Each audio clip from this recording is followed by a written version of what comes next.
Okay. I could really do an entire episode talking about Kumo Deska.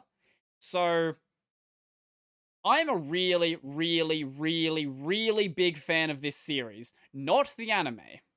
The anime is good in its own way. Um, but I'm gonna grab that. I don't know if I've mentioned it before, but like I read light novels, and I've got the first 7 volumes of Akumo Deska. We have this one, volume one. We have this one, volume two. I believe this is where the anime is currently up to. Um, yeah, because we haven't defeated the Earth Dragon just yet.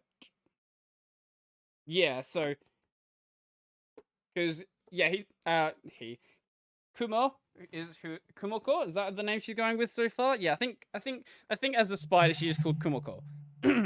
um, this is where we're up to so far. We're like 6 episodes in, and we're yes 7 episodes in. Sorry, 6 episodes in. And we're already most of the way through the second volume. So this is gonna go by fairly quickly. Then we'll be up to here where we finally fight the Earth Dragon. And I think that's when we're getting ready to leave the labyrinth. No, there's a bit more of the labyrinth after that still. Um, yeah.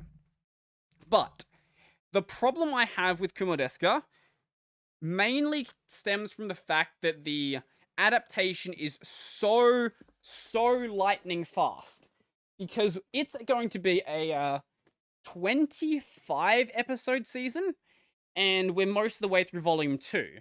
So by that pacing, I would say by episode 12 or so, we'll probably be most of the way through volume 4, where I think Kumiko finally gets to chill with the Demon Lord. Getting close to it at least. Let's see. How does this end? Ah, no. Yeah. So we do leave the labyrinth. Um, and we end up meeting the vampire child. It's also not doing a great job with the timeline. So it's a very, very big deal in this series that there are 2 timelines going on at the same time and they're not synced up with each other. And by this point in the series, it would be pretty obvious that that has happened. It's not obvious in the in the anime that has happened though, because it's not like there's two like I guess not 2 distinct timelines, basically 2 different points in time that are going on at the same time. So you have the spider who is going through the labyrinth, but all of the human stories I think are happening like 10 years later. And this is very, very important because at this point in the series, it's not clear like who the demon lord actually is, or who the nightmare of the labyrinth is either. Like, is it actually Kumiko? Is it someone else? Does Kumiko become the demon lord? It's not really clear, and it's not supposed to be clear. But the anime is doing a fairly bad job at actually portraying that. It's fun. I'll say that. I'm not gonna say you shouldn't watch it because we're gonna get through 4 volumes in the first 12 episodes, so there's gonna be some fun stuff that happens in the second half if my pacing estimation is correct. And at worst, I think we're gonna get to like probably like volume 6. Yeah, I reckon volume 6. So that's volume 5. Um, and volume 6, Kumiko finally. Here's a spoiler for you, I guess. Kumiko gets a human form. Half human form? I guess it's her arachne form. Basically, she gets like a human upper body, and then like she's still a spider in the lower half. Um, but the series gets fucking stupid later on. They've got some little hints at it. It's not hinting as hard as the light novel was. Little things like the M equals percent thing. Is it M equals percent? I equals percent or something like that. Um, I equals percent to God, or it's something like that. Basically, the entire like RPG system that's going on in this series is complete bullshit. Like I don't mean bullshit as in like it's made up. I mean it's bullshit as in the world, it's not actually a real thing. Everyone just they don't realize they're actually part of like a simulation sort of thing. It gets fucking stupid. And eventually we have like an elf dude who shows up. You might notice that he has a mech and tanks and stuff because um there's like hidden ancient technology where there are mechs for some reason. Why are there mechs in a fantasy world? Reasons. And that's what I love about this series. It doesn't try to like it tries to explain why it makes sense why there's mechs in this world. It fails horrendously, and I hope the anime fails just as horrendously as at that just as horrendously at that as what the fuck is a sentence? Fails just as horrendously at explaining that as the light novel does, because it makes it even more fun. You're like, why exactly are we fighting a giant spaceship right now? What is happening?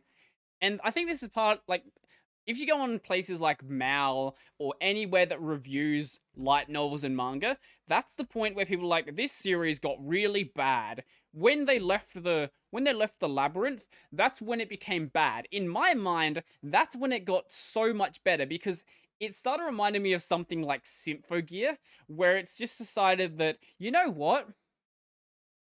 I don't care anymore. I genuinely don't care. Do we want to have, say, I don't know, first season of Symphogear? The antagonist is someone who is trying to blow up the moon because the moon is a communication device that allows them to talk with God. I am not making this up. Go watch the first season of Symphogear, and it only gets worse from there. And I feel like that's what happens with this series as well. It starts off like, oh yeah, I'm a spider in a labyrinth doing fantasy world things, and at the point I'm at now, we have a giant, half spider, half human fighting mechs on a spaceship. Also the Pope is there, and he's not doing anything. He likes to show up at really dangerous places and like antagonize the Demon Lord, and she's just like, I could like kill you right now, right? And he's like, I know.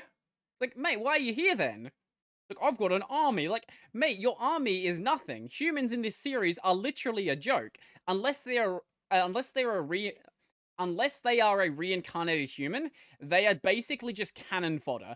Everyone who isn't a reincarnated, everyone who isn't reincarnated is literally useless in this series. Even most of the reincarnated people are completely useless as well, because the teacher of the class who got like basically the series started with like an entire class being reincarnated. The teacher of the class is trying to like keep everyone safe, but also the way she decided to keep them safe was to like keep them with the big elf that has mechs. But she didn't know about the mechs. But also the elf dude's kind of an asshole anyway, so it doesn't really matter. It was a bad decision. So because they're all being kept safe there, none of them have actually trained, so most of them are just cannon fodder as well. Basically, actually, you know what?